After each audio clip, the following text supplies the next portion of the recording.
How are you? How are you? Welcome to Positively Spiritual. My name is Shannon Gilmore. Welcome, welcome, welcome. It's nice to see you. How is everyone? How are you? No, seriously, how are you doing? Are you doing okay? What's up? Seriously, are you dealing with the narcissist? You've come to the right place because we are here to help you through the confusing stages of narcissistic trauma and narcissistic abuse.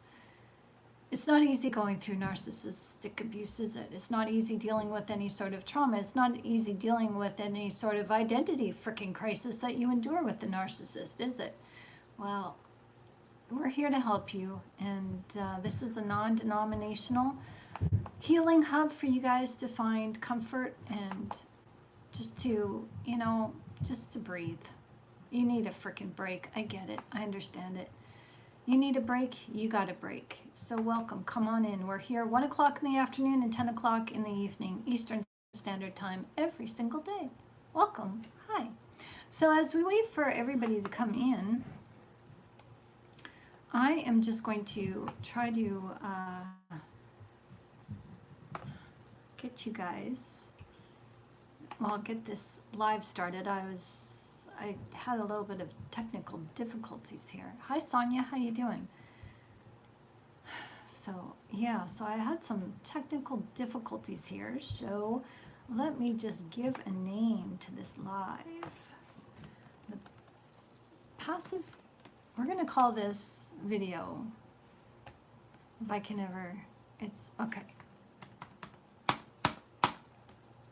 Passive aggressive narcissism.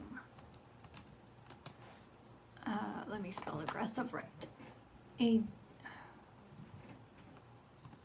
we go. So there we go. Finishing off cooking for tomorrow's supper. Awesome. What you cooking? What you cooking, dear? Hey, good looking. What you got cooking?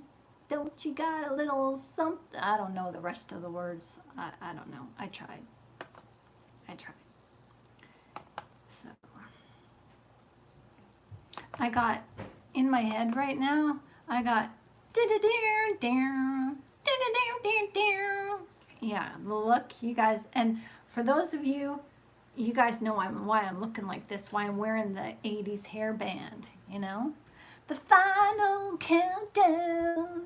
Yeah, you guys know I'm playing it's a joke from this afternoon's live. You had to be there. You had to be there.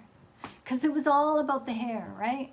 I'm gonna wash that man right out of my hair. I'm gonna wash that man right out of my hair. Yeah. And send him on his way. And that's what we did. Booyah. All right, enough joking around. Okay, let's get on. I'm having fun. Thanks you very much. Thank you very much. I'm having a lot of fun. If you can't laugh at yourself, then who can you laugh at? And I'm not making fun of myself by no means, but you know what? Nobody can hurt me because nobody can tell me anything that I don't already know.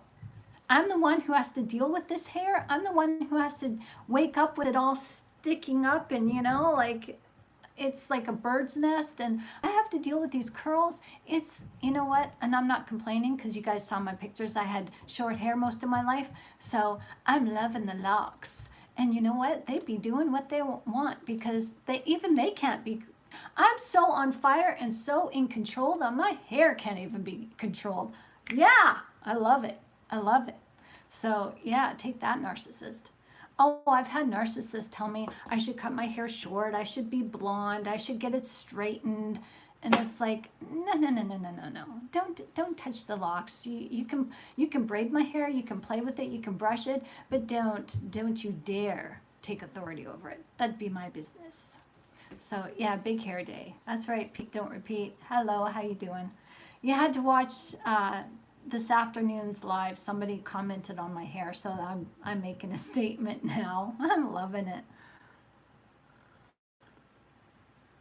And if you guys know the song, it's the final countdown. I'm emulating my 80s hair band, you know?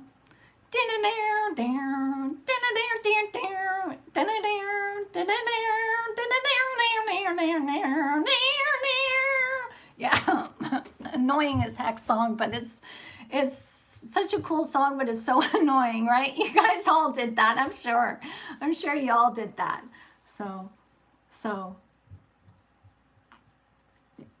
do you put tomato paste in your sauce? I don't know. I don't think I had any sauce today. No, I'm just having fun. I'm in a really good mood because for me, I have to say that the more we do these lives, the more that we just come together and God shows up and he's in the details of the insight, I am flying high. I am just all my life, okay? This has been a part of my trauma, guys. All my life, I've been wanting to find a place to belong. Thank you, Pete. I love you. You're so cool. Thanks. All my life, I've been searching. Where do I belong? You know, my parents didn't want me. It was like as soon as I was fostered out, it was like my cousins, my aunts, uncles, they forgot about me. And I ran away from home when I was 17. I ran away from my foster home where I didn't belong there. And so I made mistakes and I lived common law with somebody for 8 years, had 3 kids with them, made the worst daddy choice for my kids that I could possibly make. And then, you know, I thought I was doing right by them. I thought, you know, I want kids, and I made a bad call. And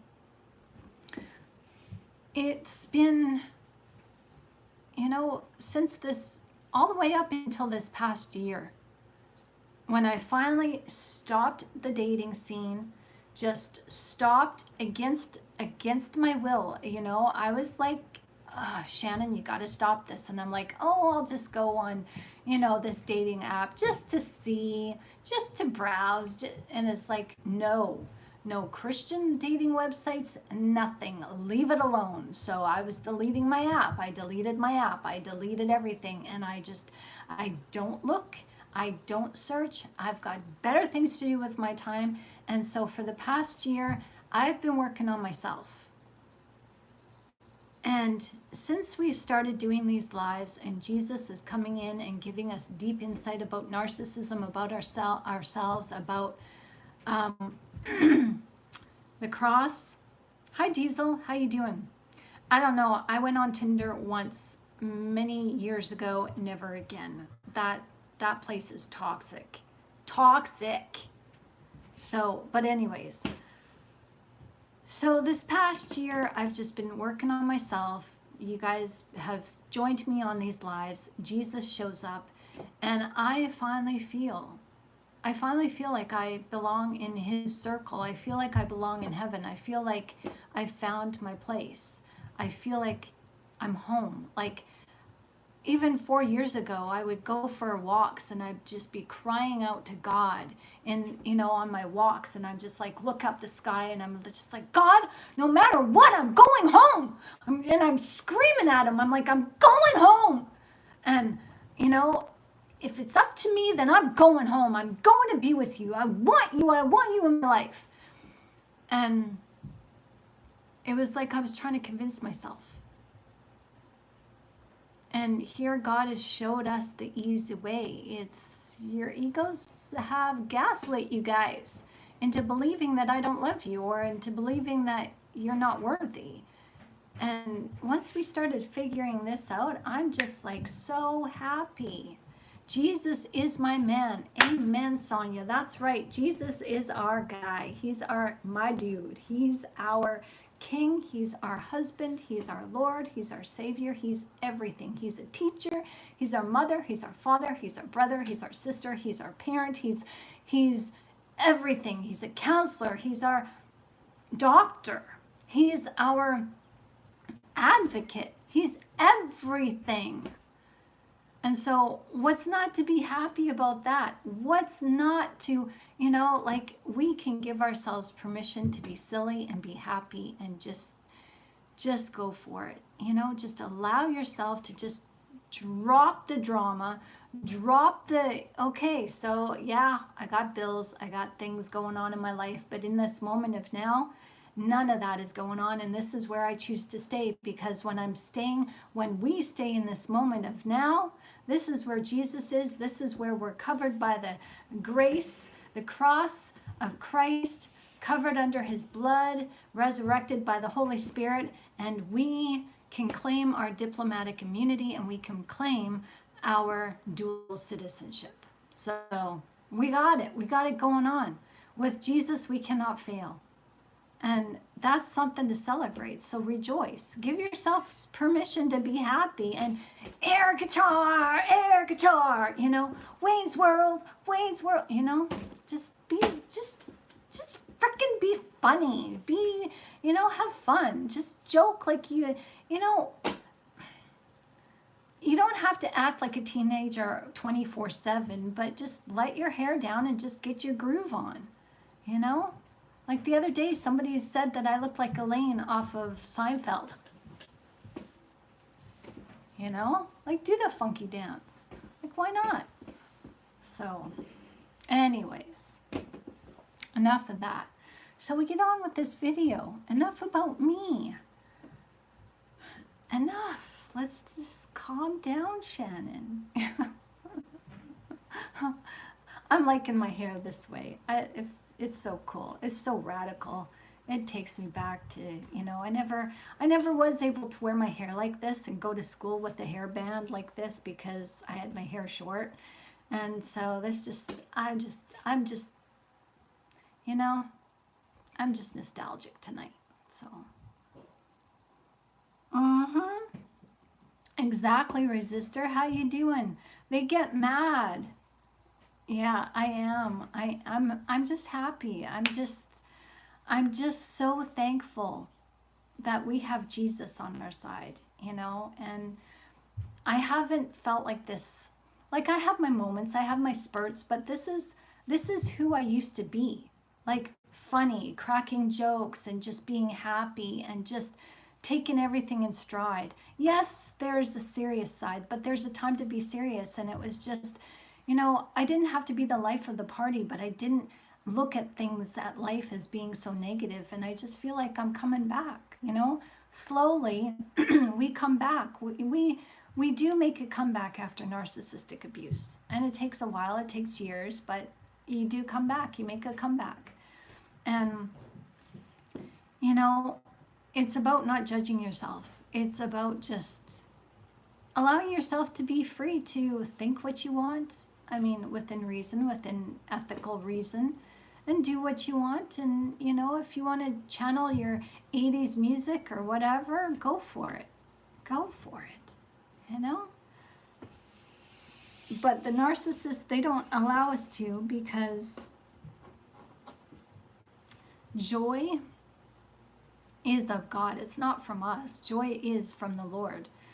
And that's what the narcissist wants to take. The narcissist wants to take the joy of the Lord. And we don't know that because, how many of us have, I mean, when 10 years ago, I didn't read the joy of the Lord is my strength. I mean, if I knew it, I didn't take it to heart. I didn't think that literally the joy is Jesus and joy is our strength and joy is Jesus. And so Jesus is, like, never put two and two together. And the character of Jesus is joy. So yeah, of course the narcissist is going to want to take away our joy, and they don't want us to see us laugh. They don't want to see us joke and have fun with people. Why? Because laughter comes right from the soul. It's not from the gut. It's from deep within the soul. It's right from Christ. You're sharing a tender, private moment with Jesus that if you're not self-aware, you don't even know. But those moments where you laugh and you can't stop laughing and you don't know why something just seems so funny, and you know, normally it wouldn't bother you, but you can't stop laughing. That's not you. That's the Spirit of the Lord inside of you laughing with you. Those are awesome moments. Those are the best, aren't they? They are the best. So, Resistor says, I've been through many narcs and it doesn't get easier, but you heal fast knowing what they are. Exactly. Or faster. Yeah, that's true. That's very true. You heal a lot faster once you start going through the cycle and you realize, no, I've had enough of that. No, thank you. I've had enough of that. Next. Oh, another narcissist. Oh, I had enough of you. You know, it's like, you know, there's so many beautiful people out there, but those beautiful people, once you see one narcissist, or once you see about 3 or 4 narcissists, you've seen them all. Really. They, you know, some are weaker narcissists than others, but they all have the same playbook. And it's just a matter of time before it comes out, and you're just like, you know, when the narcissist is your 3rd or 4th go around and they want to play, it's like, no, sorry, I don't have any more. I don't have anything more in me to give to this and waste my time. Like, no, it's like gone, bye, next. You know, it's like, don't waste my time. Like, get out of here. Get the frick out of here. You know, you don't have time for it anymore because they're time wasters. They really are. So narcissism, it comes in many disguises. But at its core, narcissism is a behavioral disorder, and we know this, in which the individual exhibits an inflated or paradoxically underinflated sense of self-importance. And see, when we laugh, when we're joyful, you know, that kind of makes, laughing is infectious, but not with the narcissist. Because laughing, when you're with somebody and you're laughing and it's infectious, you're empathizing with each other. You're sharing empathy. So after a while you can spot them nearly instantly, yeah. So,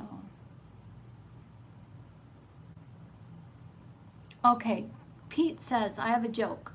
Why do they say 1% of the people are narcs? Because the other what? Because the other 70% won't admit it. Oh, only, yeah. Okay. Okay. Yeah, and that's true. You know, that's really not a joke. That's true. Like, the narcissists, they won't admit it. Oh, yeah, and that's why they laugh, because they know it hurts you. But here's the secret sauce. If you laugh with them, you know, if you joke back at them and they're like, oh yeah, you know, they make a rude comment about you or whatever, and you're like, yeah, I know, right? I noticed that about me too. I can act kind of silly and immature, but you know, that's just me. That's just quirkiness. And you know, you just have a one-liner towards that, whatever they say and whatever they're poking fun at against you. Just have something, be ready to joke at yourself and throw it back at them, and they're just like, what? You know, that's, especially when they joke about you with this sarcasm and rude remarks in front of other people. If you can be witty like that and recall instantly and just flow, like make their joke flow and turn it back on them and say, yeah, I noticed how about my hair, you know, like how I did today, you know, and just made my hair, you know, the joke, and it shut this person down. Like, if you can find something and just, you know, practice in the mirror, you know, just, you know, it shuts them down, and they're not so ready to joke about you in front of people. Because if you can grab onto this witty banter and just throw it back at them, you know, it sends a message to them and shows them up, and they're not gonna be wanting to be picked out of a crowd like that. Like it just embarrasses them and makes them look bad. So beneath the outward persona of narcissism lies a hidden insatiable need to be liked, desired, and valued. And that's why they try to poke fun of you and they take away your joy, because who doesn't like to laugh? Laughing is infectious. Being joyful is infectious. I mean, when somebody's happy, you want to be around that person. You want to be around the life of the party, not, just for the fact of the energy coming off of them. The energy makes you feel good. And the narcissist is no match for that. So they like to deflate you, and they'll poke at you. So see, this is where you have to have a thick skin and start understanding who you are and gain some self-awareness under your belt, because when you're self-aware, you know your flaws. So nobody can hurt you by picking out your flaws and saying, oh yeah, you're 4 eyes, or you got a long nose, or your voice is so annoying, and your laugh, you don't even know how to laugh, and like whatever. They can poke fun of you all day long, and you can turn around, dude, you're not telling me anything I don't know. You're not saying anything new that I don't think about myself. So sorry, joke's on you, because you can't hurt me. Sticks and stones may hurt my bones, but names will never hurt me, because when we've been wounded, we've called ourselves all these names, just like the narcissist has called us. We've called ourselves these names back. We've gone deep down into that pit of darkness, and we've had to look at ourselves, and we've had to look at ourselves as being the monster under the bed. And we've given the monster under the bed some really horrible names, but we've made friends with those monsters. And now these names are pet names. And, they don't, that's how they get us. They try to wear us down through our ego by these snide, sinister remarks, trying to deflate our character. But when you know who you are, nobody can hurt you. And the narcissist, well, they really don't know you. They just have been observant to see where your vulnerabilities are, where you don't really know yourself. But once you clean up those vulnerabilities, it's done. It's done. So you know that the narcissists have an uncanny ability to charm their way into our hearts. They employ wit, intellect, charisma, and almost a preternatural sense of what we need or want. Like, they seem to sense what we're afraid to say, or what we're afraid to ask for. They seem to know, and they seem to come to our rescue or come to our aid. But this facade is not altruistic. Their actions are ultimately self-serving. And when they appear to give, it's often to extract happiness and praise that boosts their self-worth. But no two narcissists are alike in the way of, some may do certain things where other narcissists don't. But they all act like allies. Like narcissists, they do stick together. Often the narcissist flying monkeys are narcissists themselves. And, the narcissists, they'll seek to tear you down, and those flying monkeys, well, they won't tear you down to your face. They'll just go and report to the narcissist what you said to them and what you've done. So just be careful. Be careful.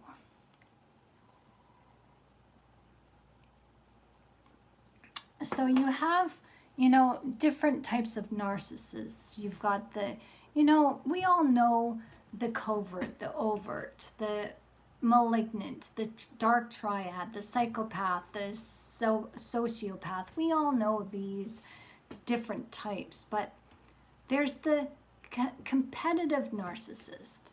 There's the narcissist who is passive aggressive. And this one in particular can freaking do a lot of damage. This is a destructive subtype. As the negative passive aggressive narcissism, they resist genuine happiness. Like, they will self-sabotage your joy. They will take everything that you hold dear away from you. They'll have you become a stranger to yourself, as they will try to take everything that's good and holy that's in you. They'll try to take it away. They'll cause you to reject yourself. This person is very, very dangerous. I mean, all of them are, but this one,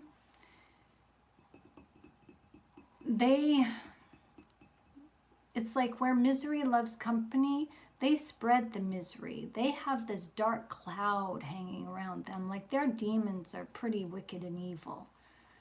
Very, very evil.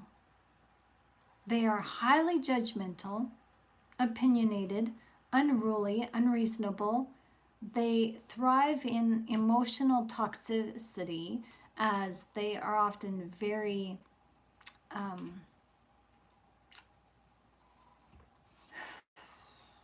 what's the word? I want to say depressed, but it's deeper than that. It's like an oppression. Like, all narcissists oppress you, but the passive-aggressive narcissist does oppress you.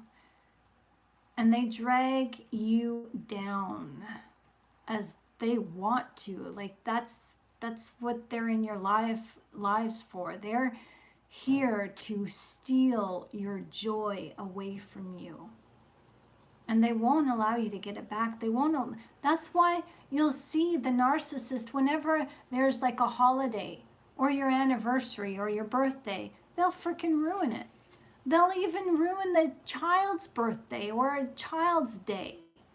You know, like a child who's, getting out of the hospital, or, the cast is coming off and the child is like 6 weeks with this cast on, and today's the day they're getting the cast off. Let's go have a pizza party, or let's go have some ice cream, or whatever. The narcissist will take that joy away from the child. These people are sick and twisted, let me tell you. Very sick and twisted. And, it is true, again, they love to be miserable. Their goal isn't to steal your happiness for themselves. It's to eradicate it. They don't want you happy. They want to ensure that you feel as rotten and unworthy as they do. And these tactics, you want to know these tactics? Let's freaking call it out. It's the subtle belittling. They'll belittle your appearance. They'll belittle your behaviors and your decisions. Are you sure you want to do that? Are you thinking clearly? Are you sure you're smart enough to make that decision? Oh yeah, they're just like that. They'll use negative humor disguised as sarcasm. That's a sarcasm. Yeah, that works. Sarcasm, followed by dismissive comments like, "Can't you take a joke? I was just joking." And they'll reel that in like really quick. They'll backpedal really quick. As soon as you start getting offended, or, you tell them, "Hey, I don't appreciate that," they'll be like, "I was just joking. I didn't mean it. I was just joking." Yeah, you said it, you meant it. As Jesus says, what comes out of the mouth comes out of the heart, right? They meant it. They meant it. And they love to create drama to inject insecurity into otherwise positive people and positive moments. Because if they inject negativity, then you're not going to, next time a birthday comes around, you're not going to be so joyful. You're going to keep the peace in order to keep the narcissist happy. So they've got control over you. They're controlling the situation by having you mindful of them, because they don't care. They don't care if they hurt you. They're sick. They're just sick and twisted individuals. Like, really. They'll sabotage anything good. And I mean, they'll sabotage your turkey dinner. They'll sabotage the birthday cake. You got a beautiful birthday cake that you spent hours working on, and it looks so good, like so presentable. Well, they'll just, they'll take their finger and smudge it, or, squish it, or let the cat accidentally eat it. They'll do anything to, oh, I'm sorry. I accidentally left the cake out on the counter and the cat ate it by accident. I'm so sorry. Here, let me go buy a cake from Safeway or Walmart. Yeah, they're just like that.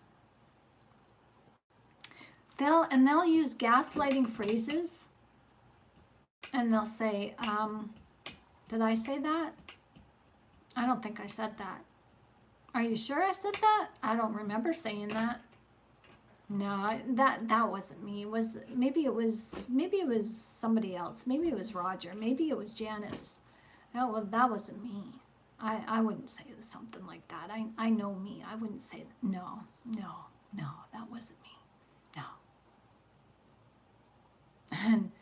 And they'll also say, well, you know what?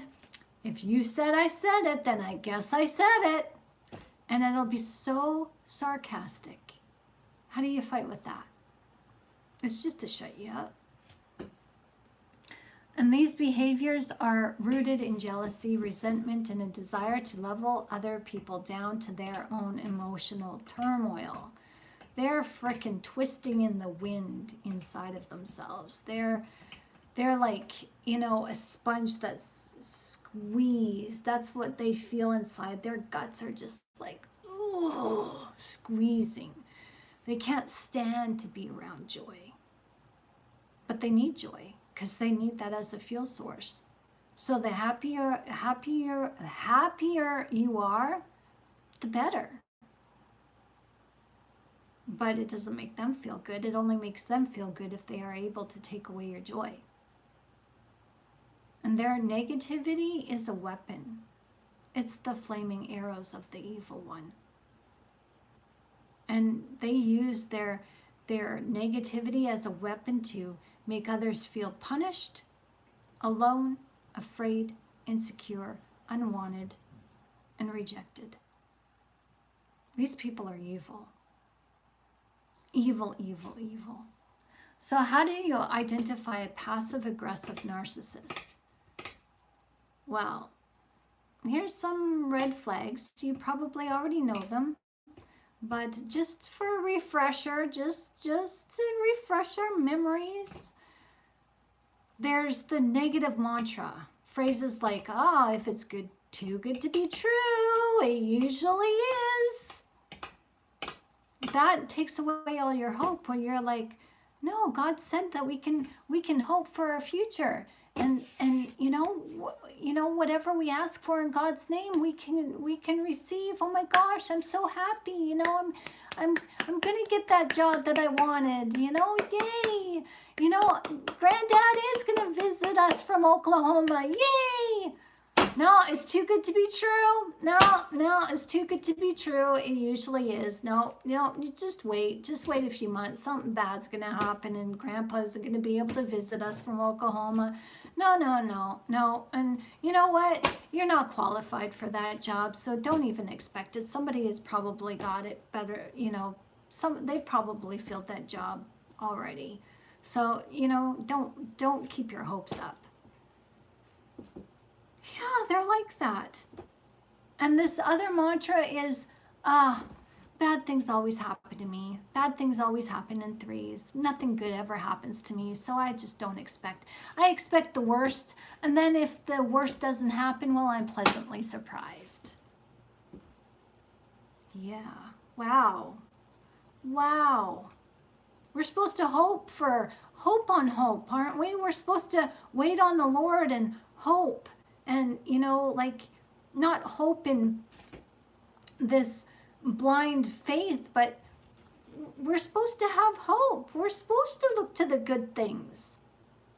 So, a false future and moving the goalpost, exactly. I can't stand that. When you make a plan and then, you know, you're getting ready, because it's like, okay, you make a plan for the next day. You guys are going shopping or going grocery shopping, doing whatever together. And you get up and, you know, you're just looking forward to this day. And then all of a sudden it's like, oh, I'm not going. It's like, why? Well, didn't I tell you? Or, no, I thought I told you already. I'm not going. And you're like, you didn't tell me. Yeah, I told you last night. We're not going. We're not going today. No, you didn't. Yes, I told you. I'm pretty sure I told you we're not going today. Oh, it just unnerves me so much. Like, you can't hold them down for anything. And they have this unappreciative attitude. They focus on minor flaws rather than the benefits. Always finding something to criticize. You know, something that's little monumental. You know, like, for example, my son. My son showed narcissism at the age of 8 years old. So it was his twin sister's birthday, and their grandmother decided to take all of us to, you know, a park, a themed park. And there was just some kids' rides, and we were riding on a train. And his boots, you know, when you sit down, you know, on a bench, you know how your pants ride up? Well, his pants kept coming untucked out of his boots. And he'd look at his boots and he'd tuck them back in, and then they, you know, he'd shift his body and his pants would come untucked out of his boots again. And he was blowing a gasket. He was freaking out that it wasn't perfect, that his, you know, he could not be happy.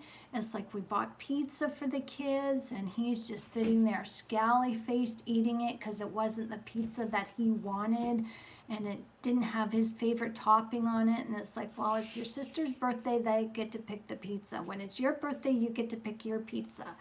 And he was just, no, he wasn't neglected. He's like, all of them had fun with all of us, but it was his dad instilled some narcissistic qualities where his dad favored him, and his dad could, you know, he could do no wrong in his dad's eyes. And when his dad had all the 3 kids, it was the girls who got left out of things, and our son got favored, you know, it was just disgusting behavior. So my son was thinking, well, you know, why am I not favored? It's like, you're enjoying a ride with all of us. Can't you be happy? We're on the Ferris wheel. And he's just like, you know, he wrapped his coat around him and it's bunching up behind him on the Ferris wheel, and he's like agitated. I'm like, can you please stop doing that? Because I have a fear of heights, and I'm on this thing because of you guys, to have you guys have fun, and please don't rock the boat, kind of thing. And he's like, yeah, it was all for attention. That's exactly what it was. It was negative attention is better than no attention, right? So that's how he was. And so, yeah, so that was, I'll never forget that. But I didn't know what narcissism was at the time. But yeah, I saw direct narcissism in that little boy. Right from a young age, he had no empathy. He had none. He tried to, never mind. I'm not gonna, you know, just, there was a lot of red flags that I didn't know, that I didn't see. But anyways, the reason why I tell you this is because there is an unappreciative attitude, and you can see it in childhood. You can see it where kids are ungrateful, you know. I mean, look at kids today. There's all over YouTube kids being gifted their Christmas presents, and they're like, is this all I get? And they storm off and, take it back. I didn't want that. Like, I saw one where a girl asked for a hair dryer, and her mother didn't buy her the brand that she wanted, and her mom's like, I spent $50 on this hair dryer. It's a good hair dryer. And the one that this girl wanted was probably, I don't know, let's just for safety's sake, maybe $200. Wow, spoiled, entitled, and she's just like, wouldn't look at the gift, nothing. And I just like, is this staged or is this real? Like, some people are just like that, and the narcissist is like that, where you can gift them something and they won't appreciate it. And they'll focus on, oh, it's not the brand. That's it. Narcissists, they do focus on brand names. They have to have the top of the top, the cream of the crop. They, it's like even hairspray. You have this brand of hairspray that you use, and it's like, yeah, not all hairspray is equal. That's true. But you certainly don't have to buy a $30 can or bottle of hairspray. But the narcissist, if it's the brand name Tommy Hilfiger, and if I'm allowed to say those names on air, but the brand names like Gucci, they'll take it. They'll take that over Walmart. Like, they'll snub. No, I'm not buying clothes at Walmart. It's like they are so ungrateful. It's not even funny. And that's kind of does deflate you. It takes away your joy. Takes away the joy of giving. When you give somebody out of your heart and they can't see it. They just see the superficial. So, yeah, my children's father would fight with the bugs, and when he bumped into the couch, he would kick it and get so mad. My kids would say, Mommy, Daddy's fighting with the bugs or the couch again. Yeah. So, the young children act way older than they should. Exactly, because they're being desensitized and they're being shown adult things. Probably a lot of kids are at home. Like, what really disturbed me, I got to say this, what really disturbed me is when all this stuff about P. Diddy came out. And I was just like, the kids nowadays that have phones, I mean, as a parent, I'd be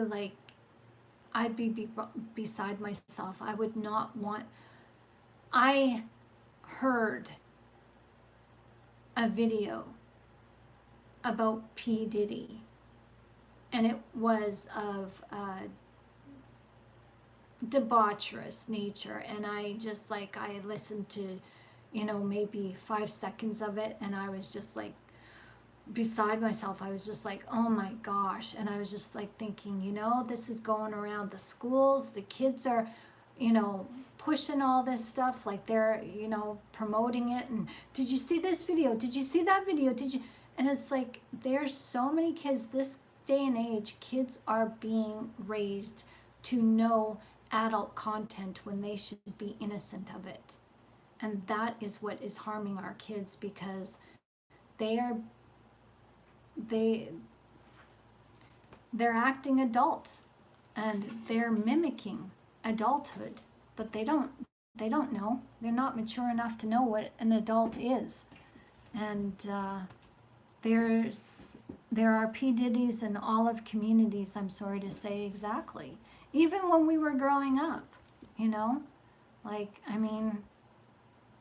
but still, you do your best as a parent to hide your kids from that and keep them innocent of that for as long as you can. But this generation is getting worse, and I hope they put a stop to it. I really do. So, and narcissists are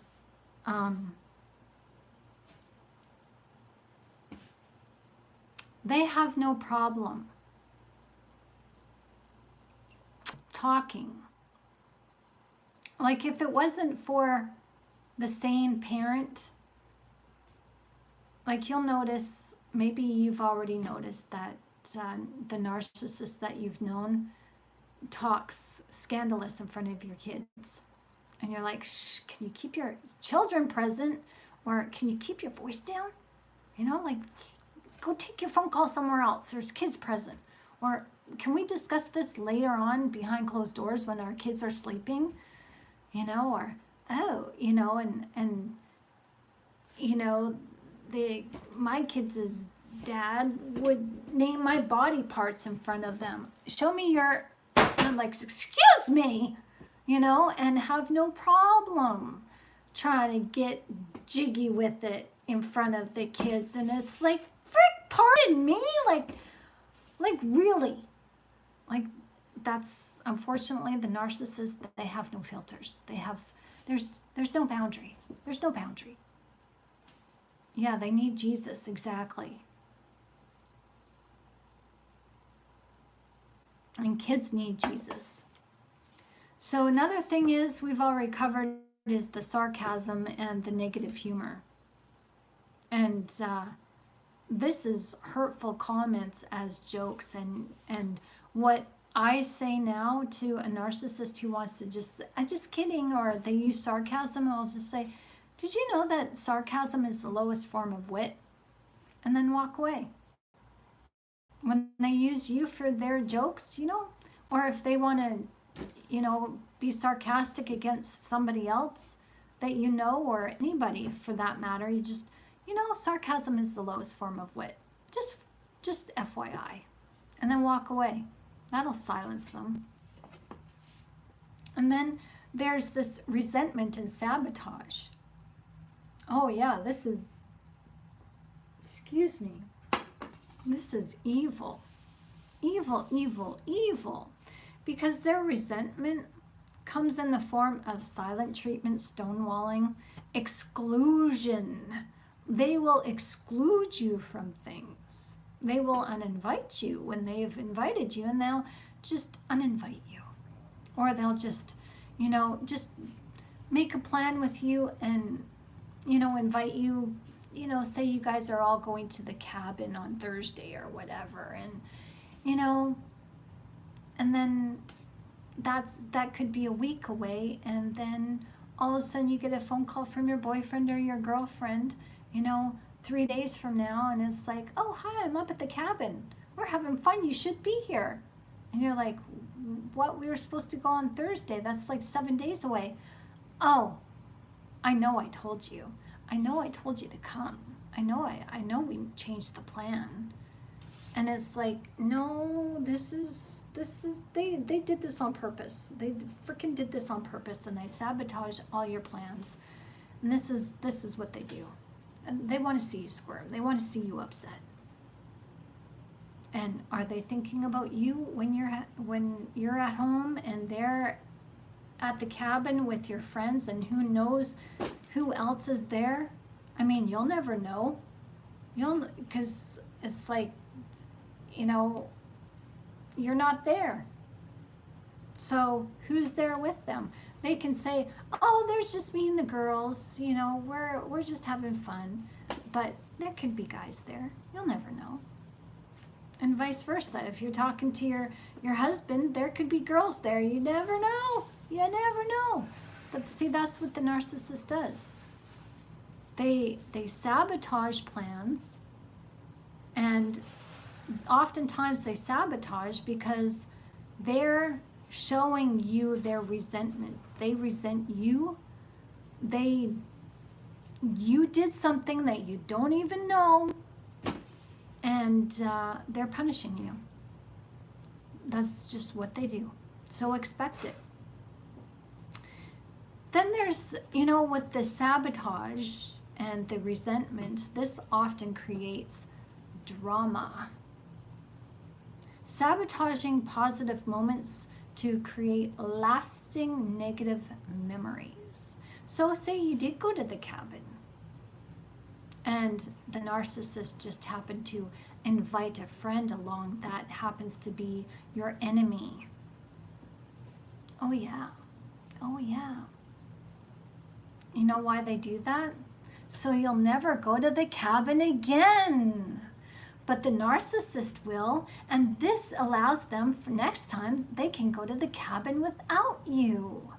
Because now you have a negative memory attached to this cabin, and your enemy's there. So either you stay or you go. It's up to you. Then the narcissist isn't leaving. We're all friends here. We're having fun. What's your problem? Makes it all about you. And then they'll goad you. They'll be like, the narcissist will know a secret thing between you and your enemy, and they'll just get their sarcasm in. So they're sick and twisted. So be careful of that, because with all of this, it's just one huge gaslight. And they'll blame you, and they'll avoid accountability through misdirection and denial. So Pete says, I have noticed, because of my age, a lot of them become executor of estates, and they complain, why am I always the executor? Set up their own truth. I don't know that, so I have no comment on that one. That's interesting, though. But you would think that they want to be an executor of the will, right? Because doesn't that afford them perks? It puts them in a high position. Everybody has to go through me to, look at me. I'm so hoity-toity. I'm number one. Yeah. I'm sorry. What does 700 mean? Where does that?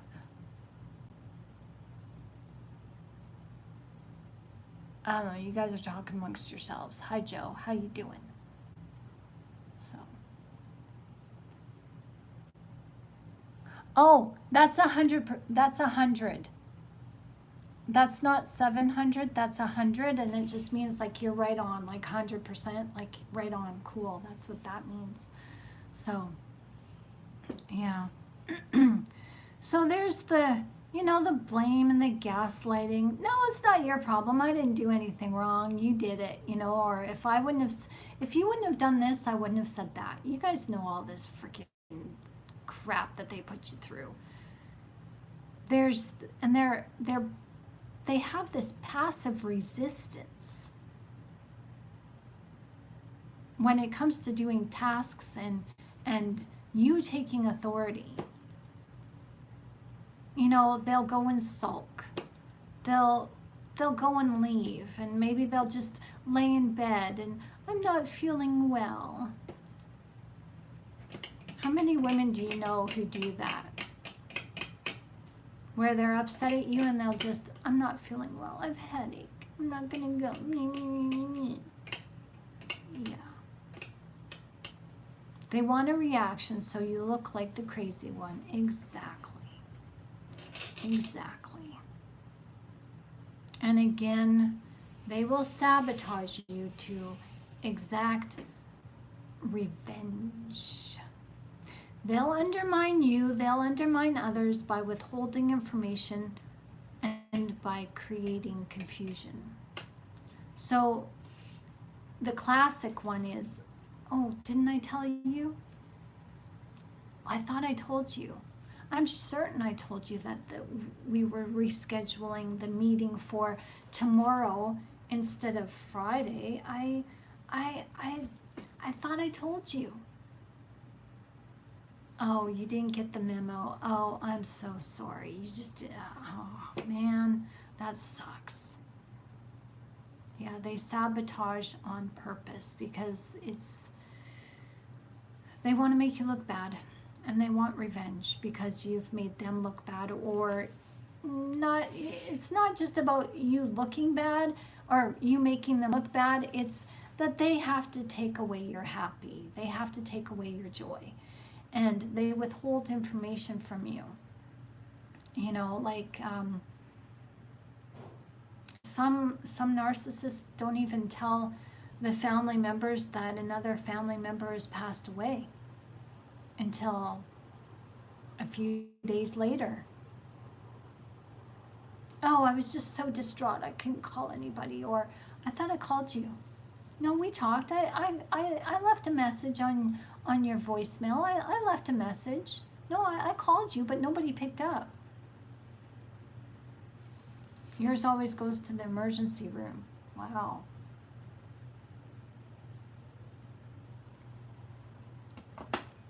So all they want to do is create confusion. So you lose your joy, because anytime you're joyful, that's when the narcissist, tries to pick you apart, and that's when they do their tactics against you. So if you're just like, yeah, okay, whatever, if you become so deflated, people go to the narcissist and say, what's wrong with them? Like, are they okay? Oh yeah, they're just going through a bout of depression. She's ill or something. I don't know what her problem is, but she's just not fun anymore. She's just, I don't know why she's in this relationship. She's just not having fun anymore. She's just changed. Oh yeah, they'll talk about you behind your back like that. So how you deal with a passive-aggressive narcissist requires strength, strategy, and emotional resilience. And you can do this. So here's some tips. Don't freaking engage. Avoid reacting emotionally. You know how we say go gray rock? Do it. Detach your feelings. Don't become agitated. Don't return insults. Just, yeah. And walk away. Just freaking don't give them the satisfaction of showing them any emotion. Stay grounded. Present facts to them calmly, and avoid personal attacks. Don't use the word, you. Every time we go through this, you. Don't use the word you, because it makes the narcissist or anybody feel attacked. And so what you can do, what is best to do in a conversation, when you're having a conversation with a narcissist, you can say, I think we both need to learn to agree to disagree. I think we both need to learn how to get along. How can we both come together to find a resolution for this problem? Hi, Ted. How you doing? So you've got to set boundaries. Clearly define what behavior you will and will not tolerate. When it comes to the sarcasm and the disrespect, we've talked about this before. This is classic, and this is a good one. Give them a pushback, but give them a choice. I recognize that maybe you don't see that sarcasm as disrespect, but I don't tolerate disrespect, and I'm telling you, I feel disrespected when you make me the brunt of your jokes, so I'm going to give you this chance. I'll let it go this time, but next time, if you continue to make me the brunt of your jokes and continue to disrespect me, you leave me no choice but to leave the party, and you can find your own way home. Or you leave me no choice but to abandon this project, and you can find somebody else, another work teammate, to help you out with this project, or whatever it is. So, hi, Andrea the Goose. Good evening, Canuck. How you doing? I'm from Canada too. Hi. How you doing? Where are you from? Canuck? They can't tell what you're feeling when you're not talking. Exactly. Don't give them any ammunition. Don't chase them. Don't go after them, because that's what they want. They want you to go back. Do not jade.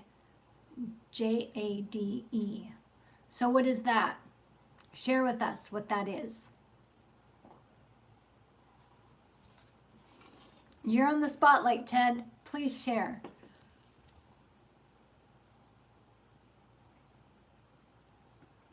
Limit your contact with the narcissist. If possible, implement a no contact rule, like make this a rule to safeguard your mental well-being. You would even do less, okay, than what I'm describing. Yeah, oftentimes I suggest leave the room, just leave, but sometimes you can't do that. So you can't have a rational conversation with them. No, no, you can't. But sorry,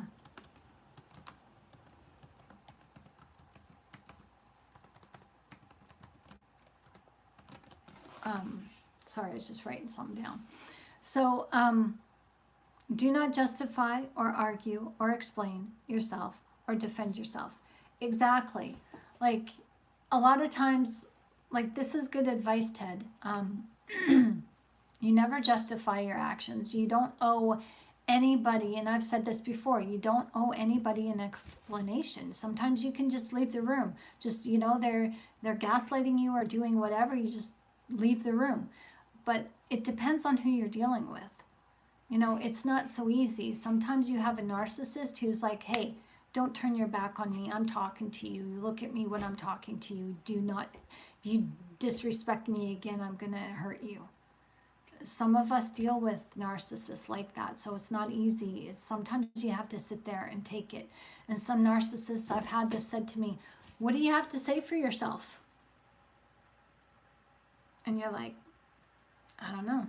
No, what do you have to say for yourself? Come on, I want an answer. I need an apology. I want this, or they make demands. And so you have no choice but to try to get yourself out of there and as safe as possible by engaging in a conversation with them. But yeah, you engage as little as possible, I agree, because some narcissists are just really demanding and really authoritative, and they're on the verge of becoming violent. They'll hold you down. They'll grab your arms and hold you, and you listen to me.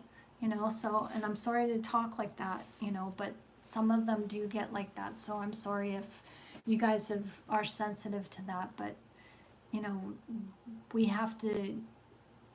I've been there. I've met the aggressive narcissist. I was married to one, and I had to watch what I said. I had to be careful.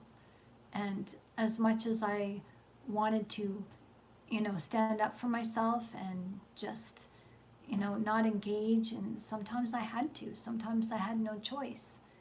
Because you got to do what you have to do to keep the peace, especially when you're isolated. Myself, I was on a farm, no friends, no family around. It's like, yeah, I, I, I, I gotta engage. And sometimes I was actually talking him down and manipulating him, and he didn't know I was, but I was manipulating him in order to de-escalate his temper. So sometimes you got to do what you got to do. But yeah, I agree. I agree, Ted. Yeah. If you can, don't engage, don't justify, and just leave the room if you can. Yeah, some narcissists are extremely intimidating.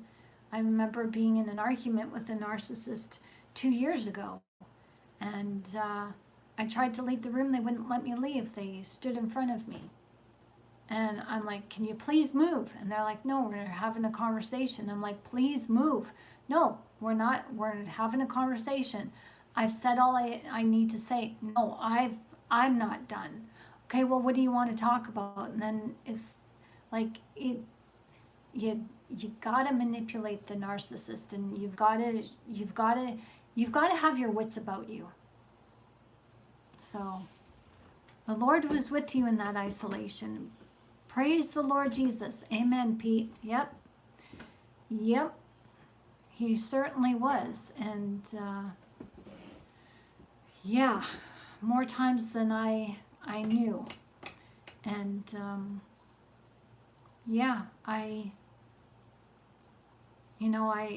those times where I I knew that if I kept going, like, I'm a spitfire, and I'm just like, I like to just freaking jab back, like, don't boss me around. And I'm the control of my own brain and my own mind, thank you very much. But, sometimes in front of my ex-husband, I acted like I'm a smart woman and I'm not tooting my own horn. But I had to lead the conversation in the way it looked like he was making the decision instead of me.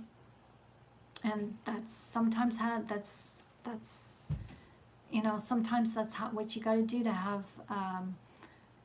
maintain self-respect.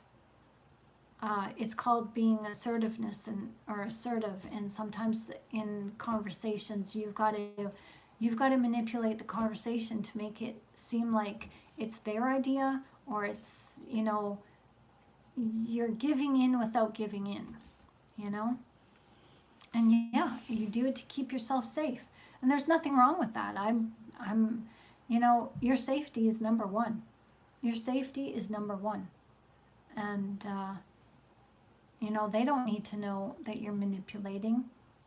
You're actually maintaining your own autonomy by maintaining control over you, by manipulating them back to keep yourself safe, to keep yourself out of an argument, to keep yourself from getting shoved and pushed and violently hurt, And it's not just men that do it, it's women too. So sometimes you have to manipulate the woman, and women have to manipulate women too. And men sometimes have to manipulate men. It goes both ways. Like, 10 years ago, we were just talking about narcissism just being men, but no, it's women too. So you do what you got to do to be safe, because women are abusive as well. And they're really bad. They're really abusive. So, and above all, I think now we know what we know about narcissism. I think the most important thing we've got to do is protect our joy, because that joy is the light inside of us. And when we allow that to be stifled, then that's where, it really hurts us. And our identity is found in that joy. So protect your joy at all costs. Refuse to let their negativity overshadow your happiness. I've had to pretend to cry.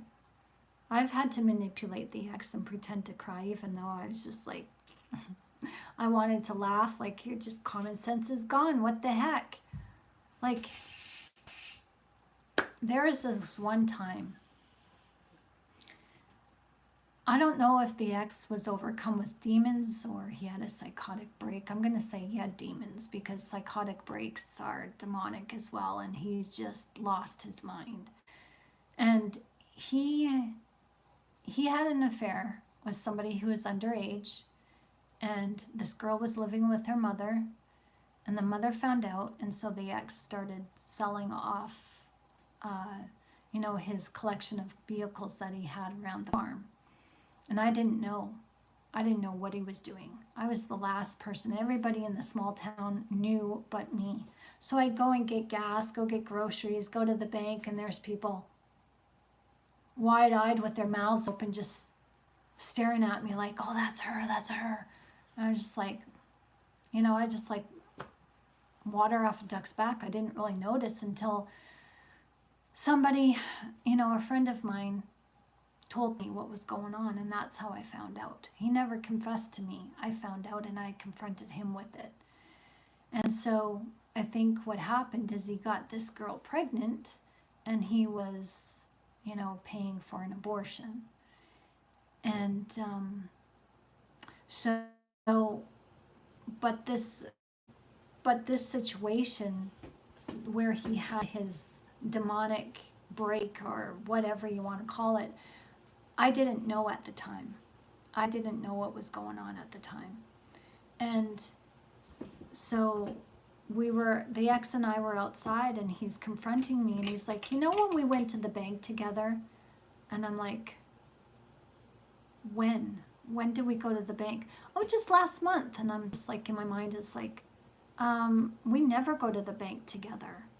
And if we do, we're not inside the bank together. You usually just wait in the parking lot and I make the deposit.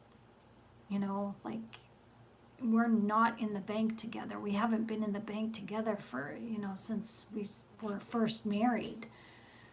And he's like, he started getting upset, and then he started spinning this tall tale that had everything to do with the bank, because supposedly we were staying in line together at the bank, and I gave him shit because he was looking at another girl. And I'm like, you don't look at other women when you're with me, because you never stand with me. You're always walking ahead of me.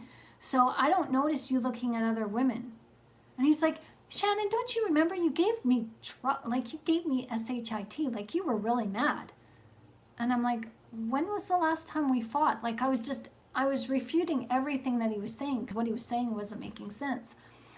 So he was getting mad. Like, he's like, where's your head at? Like, frick, you don't remember? Like, what the hell? And so God clicked in, and God said, Shannon, go with this. And all of a sudden, I felt like there was this demonic presence, and I just felt like, okay, God, I'm listening to you. So I listened, and this ex was streaming this long, tall tale about somebody that he used to know 20 years ago had found him and was walking our property out in the middle of nowhere, 146 acres, spying through our windows and wanting to be with him. And so I said, so are you telling me that our daughter and myself, I'm in danger of this woman? And he's like, no, but she does love me. She's always loved me, and she wants me back. So I played along, and the next day I went and got myself a burner phone, a private phone, so that in case I was in trouble, because the phone that I had, the cell phone that I had, it was on his account. So I used a credit card, used my credit that he didn't know I had. I got a phone. I used that for emergencies. And then I told them, oh yeah, by the way, I stopped off at the police station, and they're going to start making their rounds, because that story that you told me last night, I'm thinking I'm going to take that seriously, and the cops do too. So they're going to make their rounds. That was the last of I heard of it. That shut him down. So you got to play the game.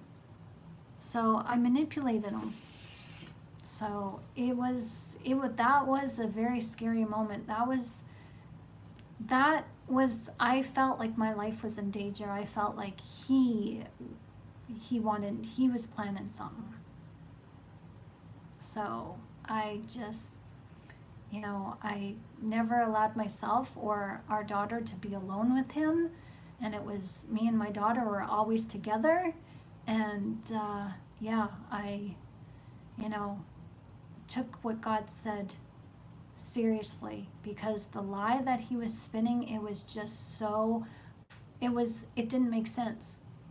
I lived like country roads that are winding roads, 15 minutes away from a small town, an hour and a half from the city. So it's like, how, like,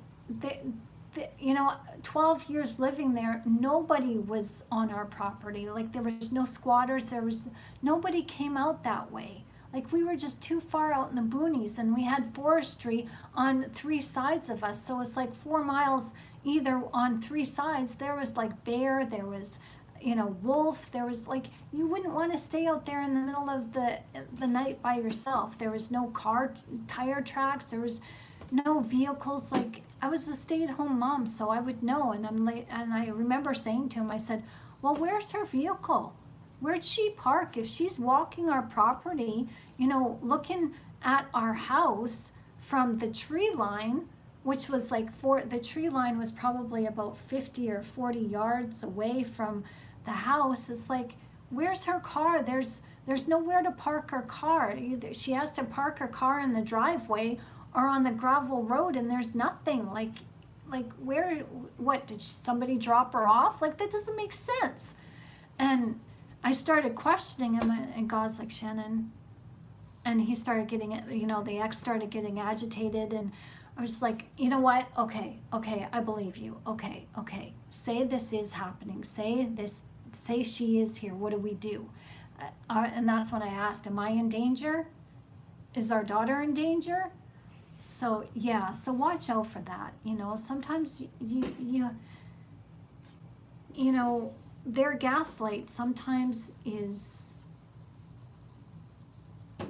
for a different reason than what you think, and there's probably a demon or demons behind it. So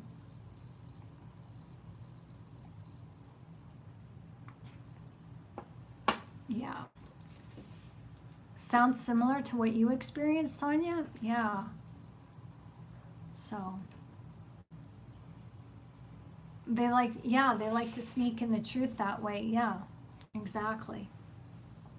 So there's a lot more, and there's a lot of details that I left out, but just to make it, short and quick, like it was just a bizarre tale, and you could tell anybody would know that somebody talking like that, it was equivalent to the dog ate my homework.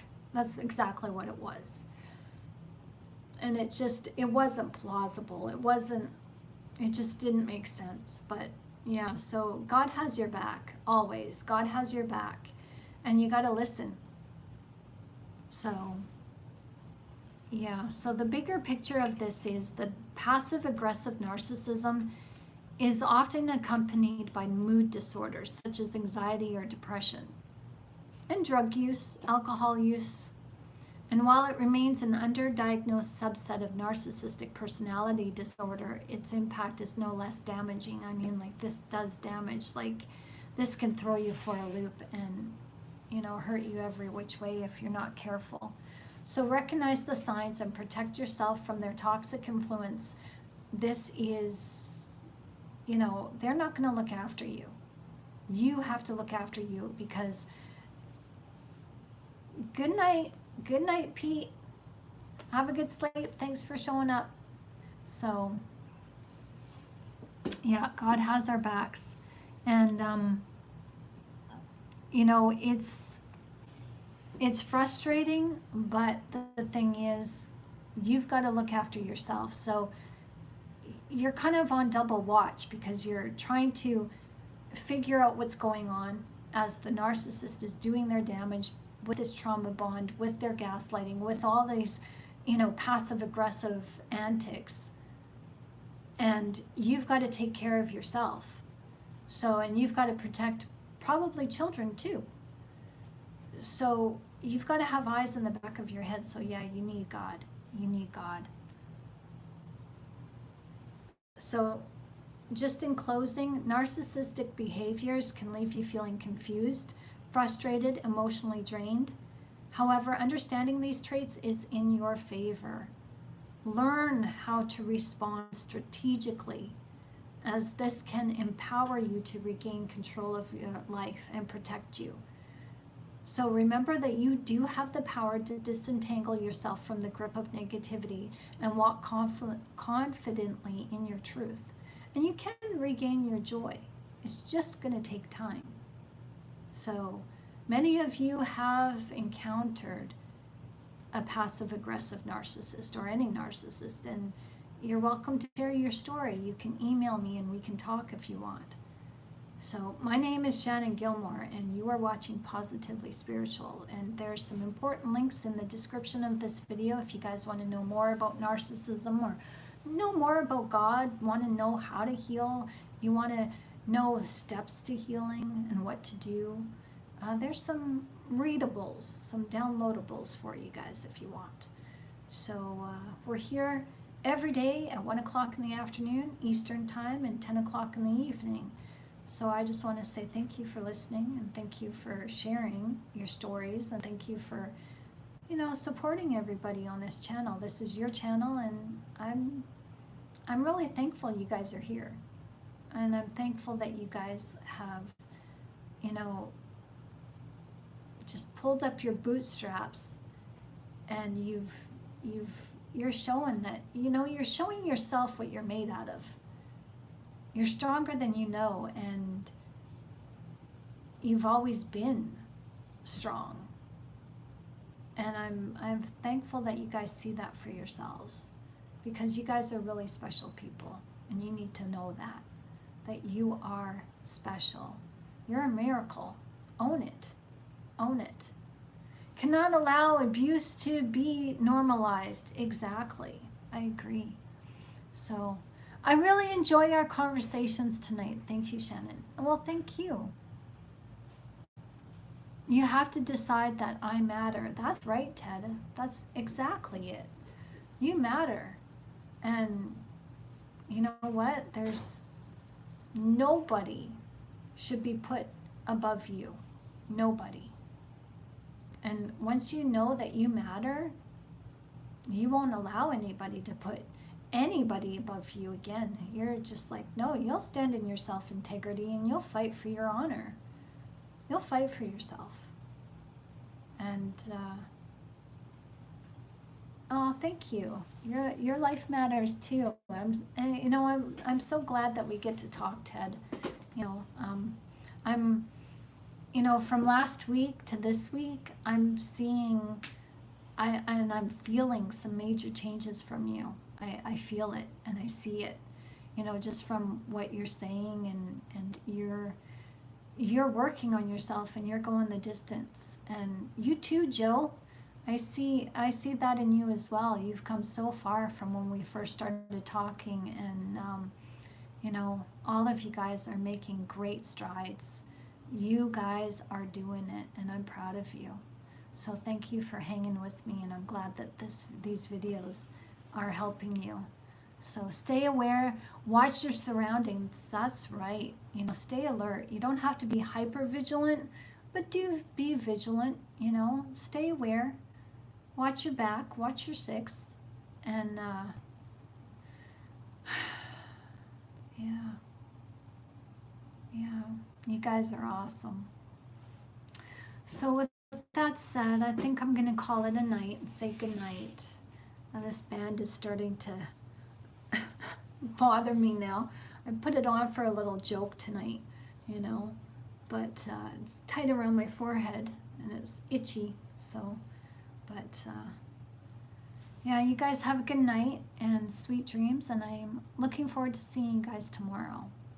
And thank you, Sonia, for sharing, and Sophia, thank you for sharing your stories with us, and sharing how well you've come through too. You guys, all of you guys, you're healing, and you need to know that even if it's baby steps, it's a monumental step, and keep going. Keep going. Hey, Tony. So, yeah, God bless you all. Sweet dreams, good night, and see you tomorrow. Bye-bye. I love you.